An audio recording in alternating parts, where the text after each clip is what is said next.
అసలు చిన్నప్పుడు ఫేవరెట్ టిఫిన్‌లంటే ఏంటండి? మీరు కామెంట్ చేయండి. నాకైతే మాత్రం బజ్జీలు, పునుగులు, అరటికాయ బజ్జీలు, పెసర పునుగులు అలా అనమాట.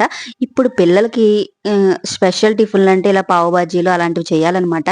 ముందుగా అయితే నేను పావు బాజీ చేస్తున్న సండే స్పెషల్‌గా స్టవ్ పై మూకుడు పెట్టుకొని, ఉల్లిపాయలు, పచ్చిమిరపకాయలేసి ఫ్రై చేసుకున్న తర్వాత, క్యాప్సికమ్ కూడా వేసుకొని ఫ్రై చేసుకోవాలి. అల్లం వెల్లుల్లి పేస్ట్ వేసిన తర్వాత, ఇది కూడా ఫ్రై అయిన తర్వాత పసుపు, ఉప్పు, కారం వేసేసుకొని కొంచెం ఫ్రై అయిన తర్వాత 2 టేబుల్ స్పూన్లు, 2 టమాటాలు సన్నగా కట్ చేసి వేసేసుకొని బాగా ఫ్రై అవ్వాలనమాట. ఇది బాగా ఫ్రై అయిన తర్వాత తీసి పక్కన పెట్టేసుకొని, ఇప్పుడు స్టవ్ పై మూకుడు పాన్ పెట్టుకొని బటర్ వేసేసుకొని ఈ కర్రీ వేసేసుకోవాలన్నమాట. ఈ కర్రీ వేసి ఇలా ఒక్కసారి 1 మినిట్ ఫ్రై చేసి తర్వాత పావు వేసేసుకొని దీనిపైన చీజ్ కూడా వేసేసుకొని కొత్తిమీర కూడా వేసేసుకోవాలన్నమాట.